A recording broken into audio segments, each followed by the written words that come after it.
A lo largo de los programas anteriores hemos realizado una serie de excursiones por los diversos campos del mundo de las matemáticas. Hemos visitado el país de la geometría dinámica y de los mosaicos, pero nos hemos aproximado también al mundo de las cónicas y de las espirales, y al más reciente e inquietante mundo de los fractales.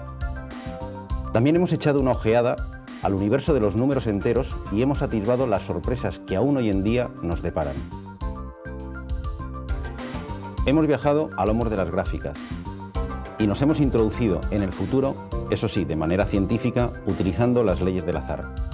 De estos viajes, como de cualquier viaje, siempre se puede aprender mucho. Nosotros no pretendemos solo aprender, sino utilizar lo aprendido para mejorar la realidad. En nuestra excursión al mundo de los mosaicos, nos encontramos en la Alhambra de Granada con un simpático grupo de estudiantes de arquitectura. No eran turistas normales. Con sus cuadernos de trabajo y una habilidad pasmosa, estaban tomando apuntes de algunos de los bellos motivos geométricos de la Alhambra.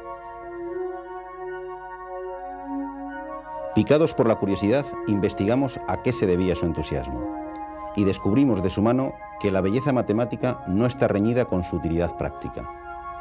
Les acompañamos a su escuela y en una de sus aulas encontramos unas bellas maquetas realizadas por ellos mismos.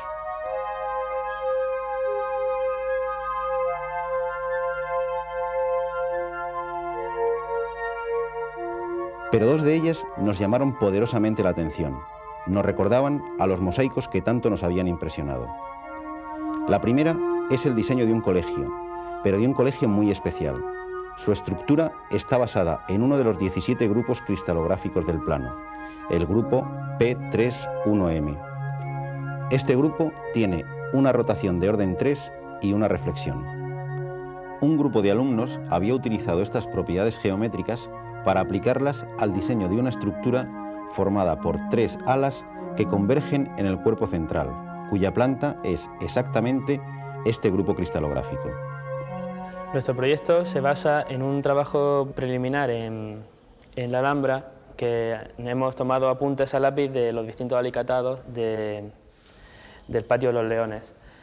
Este en particular es un polígono orientado que hemos encontrado en la Puerta del Vino. Se trata de un triquetrum y a raíz de una serie de evoluciones hemos conseguido lo que será la planta de la escalera que va a articular todo el conjunto de la escuela, ¿no? Al ser un polígono orientado, pues la ventaja que tiene al aplicar una arquitectura es que nos organiza muy bien la circulación de la gente que tenga que trabajar ahí. Otra cosa ventajosa es que hemos conseguido de un diseño en 2 dimensiones transformarlo en 3 dimensiones, con una escalera que se articula en 3 partes que van subiendo de piso a piso. La segunda maqueta corresponde a una urbanización modular en la que el módulo que se ha utilizado es el famoso hueso nazarí. La idea simple pero original es utilizar la propiedad de esta figura para rellenar todo el plano. De los dibujos que les vimos realizar en la Alhambra, pasaron a estos otros más artísticos que han servido de base para realizar el trazado de la planta de los chalés. Hemos subido a la Alhambra y hemos elegido un motivo que está en el Salón del Trono del Palacio de Comares. Una vez croquizada esta idea, pasamos a realizar el diseño definitivo mediante un programa de ordenador llamado AutoCAD.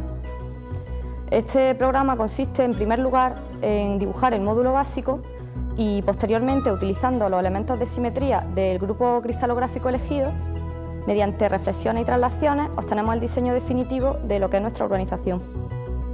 Una vez obtenida la planta completa, se pasa a 3 dimensiones. Ya vimos en el programa dedicado al número E la cantidad de situaciones en las que este número nos sirve como herramienta para interpretar resultados de la realidad. Desde calcular la edad de un fósil hasta predecir la evolución de una epidemia, pasando por la interpretación de los resultados de las encuestas de población. Tal es su importancia que las calculadoras científicas dedican una tecla a la función exponencial asociada a este número y a la inversa de esta función, los logaritmos naturales, los logaritmos cuya base es el número e. Y hablando de logaritmos, tanto los logaritmos naturales como los logaritmos en base 10 son herramientas imprescindibles para medir las magnitudes cuyas variaciones son muy grandes. Pensemos en los terremotos. Por desgracia, son frecuentes las imágenes de los efectos devastadores de seísmos en cualquier parte del mundo. En la primavera del 96, uno de baja magnitud se produjo en nuestro país, en la provincia de Jaén. Sus efectos se percibieron en Madrid. Aunque ahora es frecuente escuchar informaciones que atribuyen a cada seísmo un número para indicar su magnitud, hasta principios de este siglo los terremotos se medían por los efectos devastadores que causaban. Este criterio no es muy preciso. El terremoto más devastador ha sido el de la ciudad china de Tanshan en el verano de 1976, que causó más de medio millón de muertos. Su magnitud fue de 7,9 en la escala de Richter. Sin embargo, no ha sido el de mayor intensidad. Se calcula que el famoso terremoto de San Francisco de 1906 alcanzó una magnitud de 8,2 en esta escala. España es un país con poca actividad sísmica, salvo la región andaluza. Precisamente en Andalucía, en el siglo pasado, en 1884, tuvo lugar el seísmo de más intensidad registrado en nuestro país. Su epicentro estuvo situado en Granada. Destruyó miles de casas y causó más de 700 muertos. Sin embargo, su magnitud en la escala de Richter fue de 6,7. Pero, ¿qué significan estos números que miden la magnitud de los terremotos? ¿Qué tienen que ver estos números con los logaritmos? Los seísmos se miden por la cantidad de energía que liberan. Pero medir esta energía de forma directa es imposible.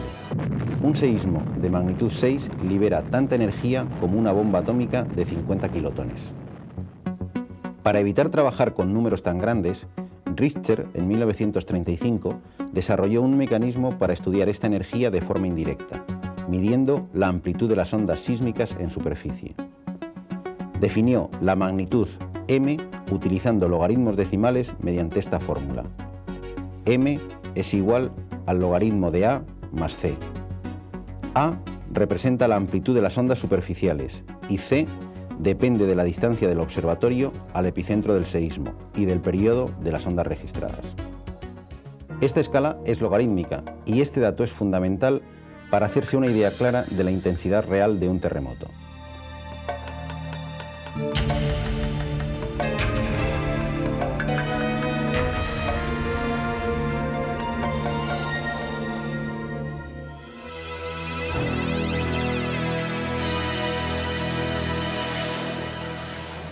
Para comprenderlo, basta saber que el logaritmo de 10 es 1, el de 100 es 2 y el de 1000 es 3. Es decir, un salto de una unidad en la escala logarítmica equivale en la realidad a un salto de 10 veces.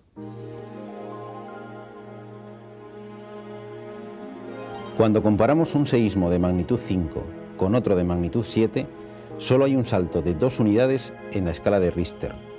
Pero en la realidad, el segundo es exactamente 100 veces más intenso que el primero. La energía que ha liberado equivale a 100 terremotos similares al primero actuando simultáneamente.